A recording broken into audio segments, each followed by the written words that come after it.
एक बार की बात है, किसी नगर में एक व्यक्ति रहता था। उसके आंगन में एक पौधा उग आया था। कुछ दिनों बाद वह पौधा बड़ा हो गया और उस पर फल लग गया। एक दिन एक फल पककर नीचे गिरा। उसे एक कुत्ते ने मुंह में दबा लिया। देखते देखते कुत्ते के प्राण निकल गए। आदमी ने सोचा होगी कोई बात, उसका ध्यान फल की ओर नहीं गया। कुछ समय बाद पड़ोसी का लड़का आया। बढ़िया फल देखकर उसका मन ललचा गया। उसने एक फल तोड़ा और जैसे ही दांत से काटा कि वह बेजान होकर गिर पड़ा। अब वह व्यक्ति समझ गया कि यह विष वृक्ष है। उसे बड़ा गुस्सा आया। उसने कुल्हाड़ी ली और वृक्ष के सारे फल काट काट कर गिरा दिए। लेकिन थोड़े दिन बाद फिर फल उग गए और इस बार पहले से भी बड़े बड़े फल उगे थे।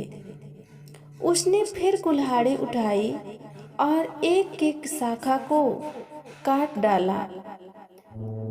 उसने सोचा न रहेगा बांस और न बजेगी बांसुरी। उसने चैन की सांस ली, परंतु कुछ ही दिन बाद सारा पेड़ फिर लहलहा गया और फलों से लद गया। आदमी ने सिर पकड़ लिया। अब वह क्या करे? वह व्यक्ति गौतम बुद्ध की शरण में गया और सारा हाल कह सुनाया।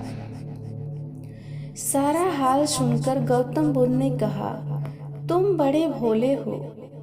तुमने फल तोड़े, शाखाएं काटी, पर यह नहीं सोचा कि जब तक जड़ रहेगी पेड़ रहेगा, तब तक फल आते रहेंगे। तुम चाहते हो कि इस बला से छुटकारा मिले, तो इसकी जड़ को काटो।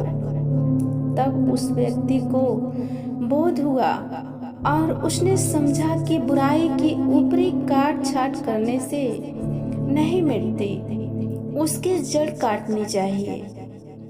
उसने कुल्हाड़ी लेकर पेड़ की जड़ को काट दिया और हमेशा के लिए चिंता से मुक्त हो गया। एक बार की बात है, भगवान बुद्ध एक गांव में ठहरे हुए थे। एक व्यक्ति उनके पास आया और बोला, महाराज, आप 30 साल से लोगों को शांति, सत्य और मोक्ष की बात समझा रहे हो, लेकिन कितने लोग हैं जिन्हें मोक्ष की प्राप्त हो गया है? क्या आप बता सकते हो? भगवान बुद्ध उसकी बात सुनकर बोले, तुम आकर मिलो, तब तुम्हारी बात का जवाब दूंगा, लेकिन एक काम करना। उस आदमी ने पूछा, क्या? भगवान बुद्ध ने कहा, सारे गांव का चक्कर लगाकर लोगों से लिखवा लाना कि कौन कौन शांति चाहते हैं, कौन सत्य और कौन मोक्ष। आपने यह अच्छा कहा महाराज। वह आदमी चकित होकर बोला, कौन होगा ऐसा अभागा जो इन चीजों को नहीं चाहेगा? भगवान बुद्ध ने कहा, तुम एक बार पता तो लगाओ कि कौन आदमी किस चीज की कामना करता है। उस व्यक्ति ने घंटों गांव में चक्कर लगाया, लेकिन एक भी आदमी ऐसा नहीं मिला जो शांति, सत्य और मोक्ष चाहता हो। किसी ने कहा, मुझे रोगों से छुटकारा चाहिए, और किसी ने कहा, मुझे संतान चाहिए। किसी ने कहा, मुझे नौकरी चाहिए, और किसी ने कहा, मुझे लंबी उम्र चाहिए। वह व्यक्ति हैरान रह गया। फिर भगवान बुद्ध के पास लौट आया और बोला, यह तो बड़ा अजीब गांव है महाराज। कोई कुछ चाहता है तो कोई कुछ, किंतु शांति, सत्य और मोक्ष की आकांक्षा रखने वाला एक भी आदमी नहीं है।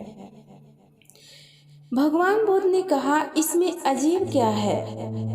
हम में से ज़्यादातर लोग सुख चाहते हैं, शांति नहीं, और सुख पाने के लिए शांति के उल्टे रास्ते पर चलते हैं। सुख मार्ग शांति का मार्ग नहीं है। उस आदमी ने गौतम बुद्ध की बातें समझ गया और गौतम बुद्ध को प्रणाम कर वहां से चला गया। एक बार भगवान बुद्ध अपना चातुर्मास पाटलिपुत्र में व्यतीत कर रहे थे। उनका उपदेश सुनने के लिए बहुत से लोग आते थे।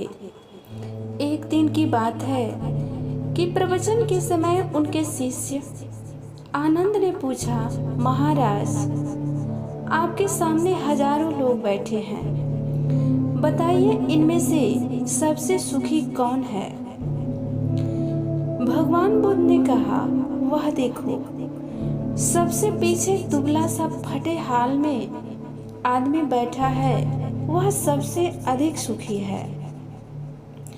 यह सुनकर आनंद की समस्या का समाधान नहीं हुआ। उसने कहा, यह कैसे हो सकता है? भगवान बुद्ध बोले, अच्छा, अभी बताता हूँ। उन्होंने बारी बारी से सामने बैठे लोगों से पूछने लगे, तुम्हें क्या चाहिए? किसी ने धन मांगा, किसी ने संतान मांगा और किसी ने बीमारी से मुक्ति मांगी। किसी ने अपने दुश्मन पर विजय मांगी और किसी ने मुकदमे में जीत की प्रार्थना की। एक व्यक्ति ऐसा नहीं निकला जिसने कुछ न मांगा हो। अंत में उस फटे हाल आदमी की बारी आई। भगवान बुद्ध ने पूछा, कहो भाई, तुम्हें क्या चाहिए?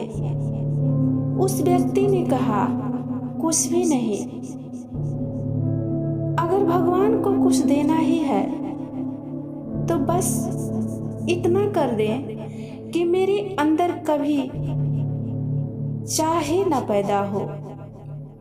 मैं ऐसे ही अपने को बड़ा सुखी मानता हूँ। तब भगवान बुद्ध ने कहा, आनंद, जहाँ चाह है वहाँ सुख नहीं हो सकता।